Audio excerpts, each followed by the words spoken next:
भाजपमध्ये सगळ्यात मोठा पक्ष प्रवेश होतोय.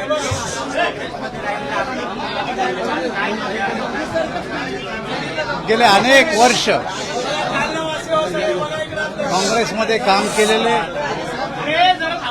काँग्रेसला विजय मिळवून दिलेले 3 वेळेचे विधानसभा सदस्य ज्यांनी जालना जिल्ह्यामध्ये काँग्रेसचे पाळंमुळे रोवले, नगरपालिकेपासून तर जिल्हा परिषद, नगरपालिका आणि विधानसभेमध्ये एकमेव जालना जिल्ह्यामध्ये नेता जर त्यावेळेस कोणी असेल तर ते कैलास गोरंट्याल हे आज भारतीय जनता पक्षामध्ये प्रवेश करतायत.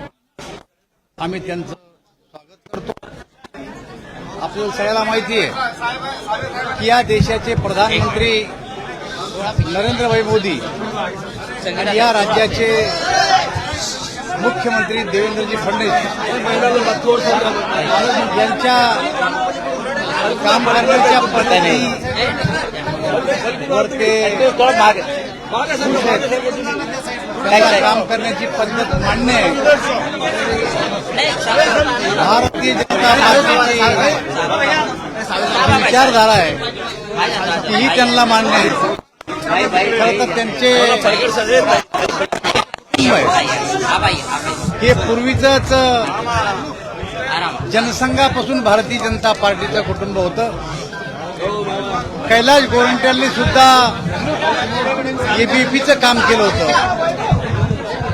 त्यांचे काका व्यंकटजी गोरंट्याल हे जालना नगरपालिकेमध्ये जनसंघाचे नगराध्यक्ष म्हणून त्यांनी काम केलेलं आहे.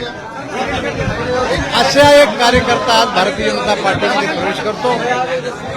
जी भारतीय जनता पार्टीची विचारधारा आहे, भारतीय जनता पार्टीचं ध्येय धोरण आहे, हे ध्येय धोरण मान्य आहे. ऑपरेशन सिंदूर नंतर देशभरामध्ये जे वातावरण तयार झालं आणि मोदीजीवर देशातल्या आणि जगातल्या सर्व देशांनी जो विश्वास दाखवला, त्या युद्धानंतर जे काही जनतेमध्ये परिणाम झाला तोच परिणाम आज कैलास गोरंट्याल यांच्यामध्ये सुद्धा दिसून येतो. मला असं वाटतं की ते येण्यानं भारतीय जनता पार्टी केवळ जालनाच नाही तर मराठवाड्यामध्ये सुद्धा त्यांच्या या प्रवेशाचा फायदा हा भारतीय जनता पार्टीला सुद्धा झाल्याशिवाय राहणार नाही. आज कैलास गोरंट्याल आले, त्यांचे सर्व कार्यकर्ते आले आणि पुढच्या काळात अजूनही काही कार्यकर्ते भारतीय जनता पार्टीमध्ये येणार आहेत. आज त्यांचा या ठिकाणी प्रवेश आहे. आम्ही सर्वजण त्यांचं या ठिकाणी स्वागत करतो. आगामी स्थानिक स्वराज्य संस्थांच्या निवडणुकांच्या दृष्टीकोनातून भाजपने हा मोठा पक्ष. मला असं वाटतं की केवळ निवडणूक हा मुद्दा नाही तर सध्या देशामध्ये जे वातावरण आहे, या देशाचे प्रधानमंत्री नरेंद्रभाई मोदी आणि या राज्याचे मुख्यमंत्री देवेंद्रजी फडणवीस आणि आमचं सरकार जे काम करत आहे त्या कामाचा हा परिणाम आहे. आणि अर्थातच भविष्यामध्ये म्हणजे पुढच्या काळामध्ये जिल्हा परिषदा, पंचायत समित्या, महापालिका, नगरपालिकेच्या निवडणुका आहे. या निवडणुकीमध्ये सुद्धा भारतीय जनता पार्टीला त्यांच्या येण्याचा फायदा होणार आहे.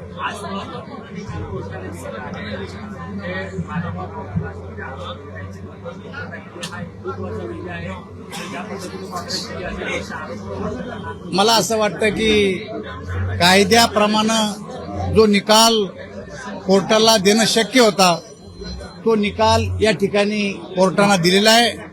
त्याला अन्य कोणत्या मुद्द्याशी जोडण्याचं काही कारण नाही.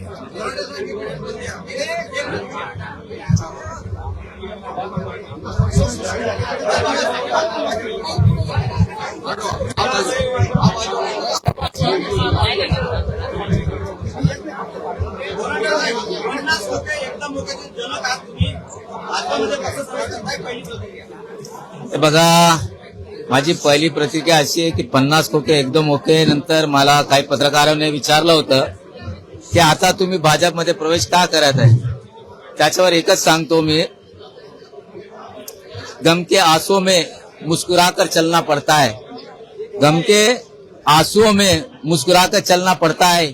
इस दुनिया में चेहरा सजा के चलना पड़ता है।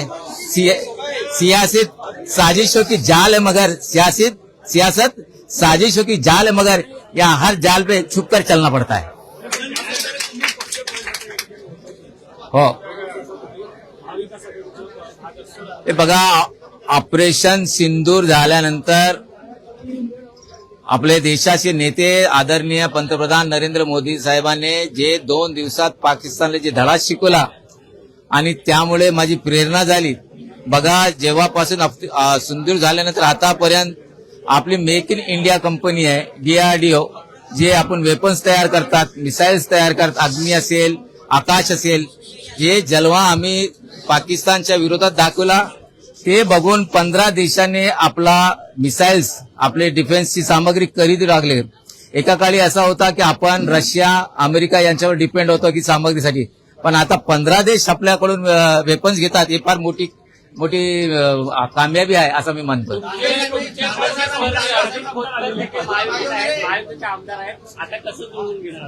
ते बघा, मी एक सांगतो की मी भारतीय जनता पार्टीमध्ये सेवासाठी आलेलो आहे, मी काही पदासाठी आलेलो नाही। मी स्पष्ट सांगतो, जे पार्टी जबाब देईल त्यासाठी करणार आहे।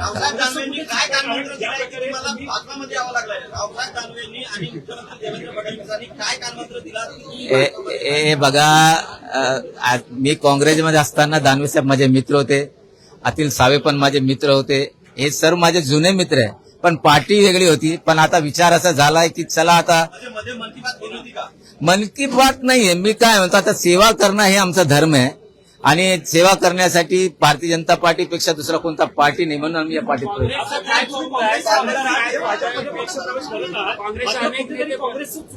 बघा, मी खरं सांगू तुम्हाला, हे बघा, मी रनिंग आमदार असताना पार्टीने पहिली यादीमध्ये माझं नाव दिलं पाहिजे होतं, त्याने दिलं नाही।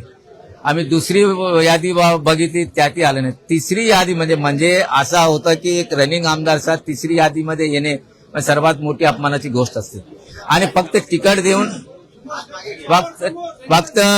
देऊन काही होत नाही। तिकीट देऊन जे रणनीती अपनायला पाहिजे ते रणनीती आपल्याला नाही। तुमचे काही असे सहकारी आहेत का काँग्रेसचे, जे आता इथे येऊ त्यांच्या संपर्कात हे बघा, माझे सोबत जे आले सर्व इथं तुमच्या समोरच आहे, आणि जे नाही आले त्यांचा आशीर्वाद सोबत आहे। आमदार काही मित्र तुमचे ज्या काँग्रेस माझे म्हणजे संग्राम तोपटे असेल, कुणाल पाटील असेल, संजय जगताप असेल, हे सर्व माझे मित्र आहे, हे सर्व माझे मित्र आहे। कुठं नाही, आता बोललो ना मी तुम्हाला, आता मी एक शेर बोललो ना, तर पुढच्या राहू द्या ना दुसरा या एक साप।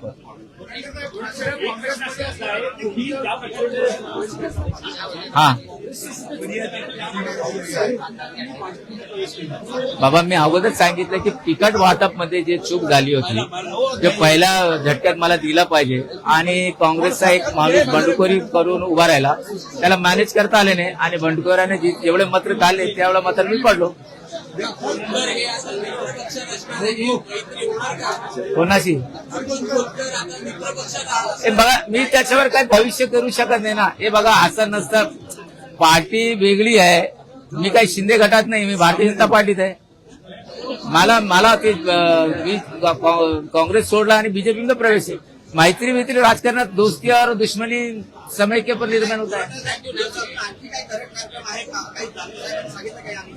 हे बघा, मी सांगतो तुम्हाला, दानवे साहेब असेल, लोणीकर साहेब असेल, म्हणजे अतुल साहेब, सर्व माझे मित्र आहे आणि जुने मित्र आहे।